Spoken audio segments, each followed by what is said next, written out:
Bismillahirrahmanirrahim. Assalamu alaikum. This lecture is about a poem that is included in the syllabus of third year BA English compulsory. The name of the poem is Leisure and it is written by the poet W.H. Davies. The poem is about nature and the attitude of human beings towards the beauties the nature has to present, and especially the grit of modern life, that how because of the extraordinarily busy routines we are unable to appreciate what nature has to offer. William Henry Davies, the poet, he was born in 1871 and he passed away in 1940. He was a British poet of Welsh descent. That means that he belonged to the place called Wales, that is a county. Davies passed most of his life as a tramp in England and in America. The tramp means that he lived mostly on the roads and in the streets without having a permanent home or a place to rest in at night.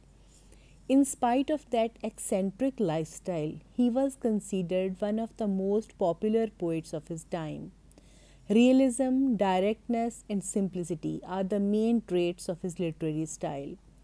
Davies writes everything in very simple English. He doesn't use many difficult floral or poetic words, but the impact of that simplicity is sometimes very startling in its beauty and its charm. These are some lines that are written by Hockey, who is a critic and the personal historian of Davies. It is as a poet of nature that Davies has become most famous, and it is not surprising that he should have taken nature as his main project. He had lived close to the earth and in the open air, and had grown to love the countryside with its fields, woods, and streams, its hedges and flowers, its birds and beasts, bees and butterflies, its sunny and cloudy skies and capricious moods. In short, its infinite variety. Though a man of limited education, here he was at no disadvantage with an intellectual, for appreciation of nature is based not on intellect but on love, and Davies loved nature deeply. He has written an autobiography. This book was very popular as the volume of his poetry. The name of the autobiography is The Autobiography of a Super Tramp, someone who lives in the streets without a home, and such a person knows a lot about nature because he always keeps himself in company of it. Theme of the poem. The poem is a simple and beautiful declaration that human beings are unable to feel the beauty of nature as deeply as it deserves to be appreciated. The poet expresses his regrets that how people are so busy in their daily lives that they simply miss the glory of natural phenomena and changing seasons happening all around them. This is the poem. I shall recite it for you. What is this life if full of care?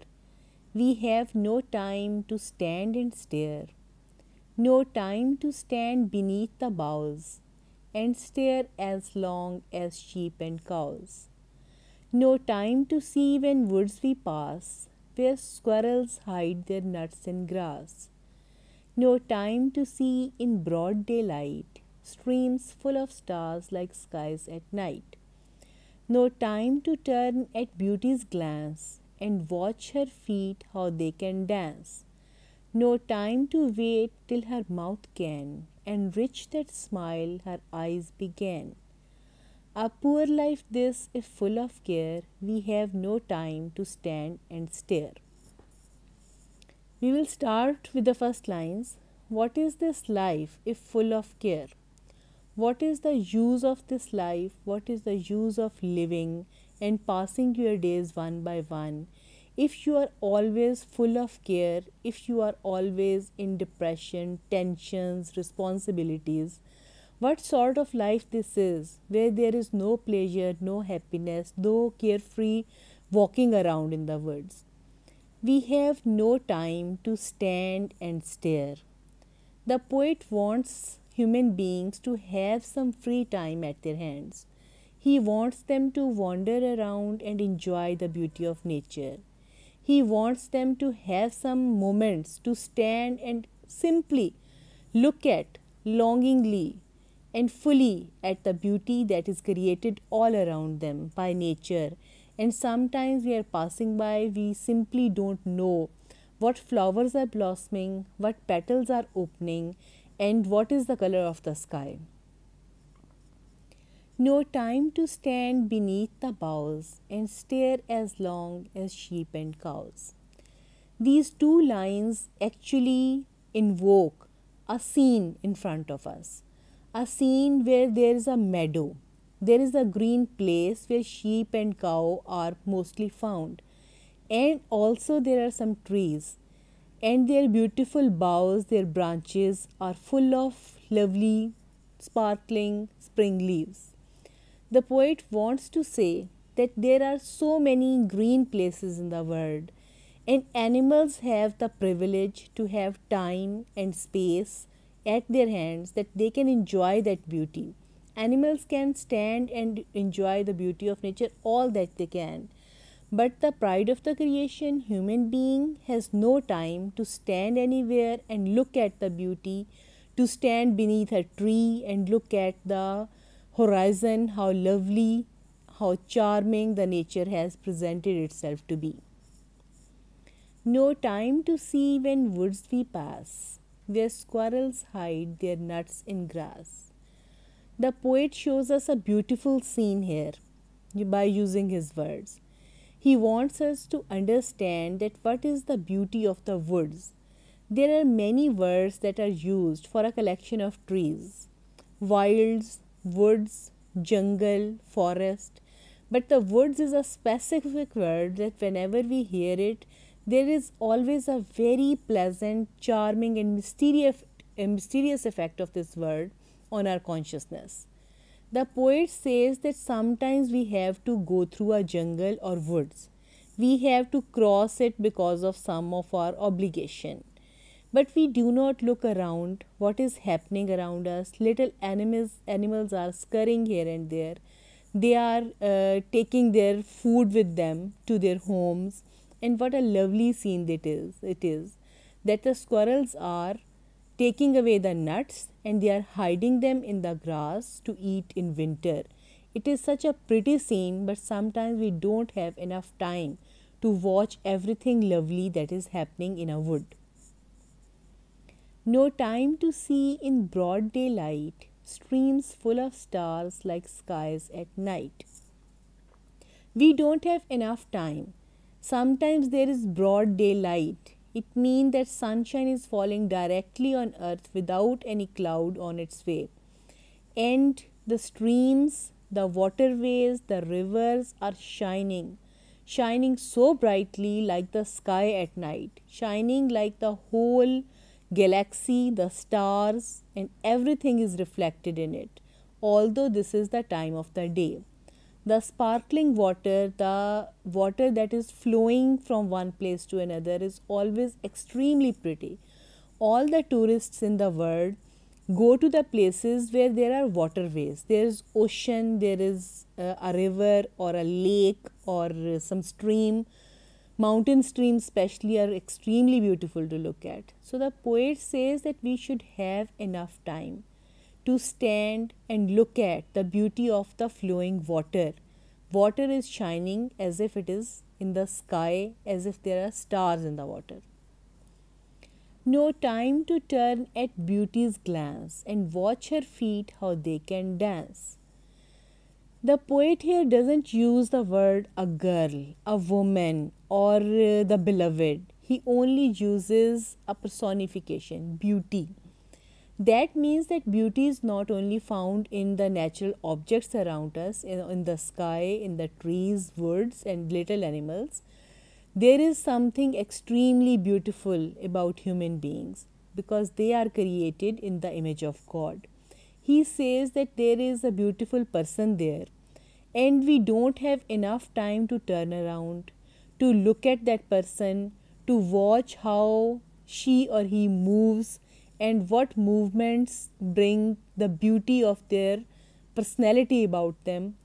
And sometimes we don't have enough time to appreciate human beauty, just as we do not appreciate natural beauty. No time to wait till her mouth can enrich the smile her eyes began. Again, not a specific person, but the poet wants to say that there are some beautiful people in the world, the people we are attracted to. But we don't have enough time to wait, to watch their expressions, what they think about us. We don't give them enough time to express what they think about us. He says we don't have enough time to wait. And there is a smile in her eyes, but we do not see that smile. That smile can only be seen and appreciated fully when it reaches her lips. But until the lips receive that smile, we have turned away because we have no time. And when we turn away, we are doing injustice to ourselves and that person that we are turning away from. A poor life this if full of care. We have no time to stand and stare. He repeats the first lines in a very different way here, that this life would be very poor, not worth living, not worth enjoying, if it is full of care. It is full of troubles, problems, unhappiness. And only this happiness is created if we have time to stand and look at the beauty of nature around us. These are the long questions, the examination questions that you do. These questions are 7.5 marks each. You have to solve 2 questions, so it would be 15 marks total from the area of poetry from your book of verse. Number 1, write down a critical appreciation of the poem The Leisure. In this way, you have to do this question that you start with the poet and the poem's name, and after that you discuss the theme of the poem, and after that what happens in the poem in detail. What are the things we miss in our daily life according to the poet? Again, it is a sort of summary of the poem. Write down some simple delights of life that we do not appreciate according to the poet. The same thing, both questions are actually the same. You have to write down what happens in the poem, the summary of the poem. Then there is the 4th question. How does the poet use personification in this poem Leisure? And here you discuss that how poet has used the word beauty instead of writing that it is about a woman or a girl he is talking about. And this personification gives the poem a subtle and beautiful quality. Mainly what you have to do from the poem is explanation with reference to the context, because of which you need to read the poem thoroughly, and you should know the name of the poet and name of the poem as well. You should know the name of the poet with exact dots and all the spellings intact. If you write one spelling wrong, your name would be considered wrong. So the first thing is that you do in explanation is reference. In reference, you write the name of the poem and the poet. These lines have been taken from the poem ... and the name of the poet is this. Name of the poem should be in the capital letters. That means that the first letter of the word should be capital, and the poet's name also should be in the capital letters. Again, the first letter of the name, first name, and the second name should be capital. These are the things because of which when you write one line, that one line would be worth 2 marks. Then there is context, what happens in the poem before and after the lines given in examination paper. You have to tell that what happened before these lines. For example, if you get the lines about the beauty's glass, you will tell what the poet has written about the same topic earlier in the lines. And after that you will discuss that what happened in the later lines from the lines that are in your examination paper. Then there is an explanation, the lines fully explained in a paragraph. In the very middle you have to write the explanation of the poem. The lines should be explained in simpler English, and it should be like a critical appreciation that you have already prepared in the longer questions. This question is usually question number 1 in your paper, and there are 5 parts, out of which the 3 you have to attempt, and from these 3 you get 5 marks each for a part, and after that it will turn out to be 15 in total. Thanks for watching. Best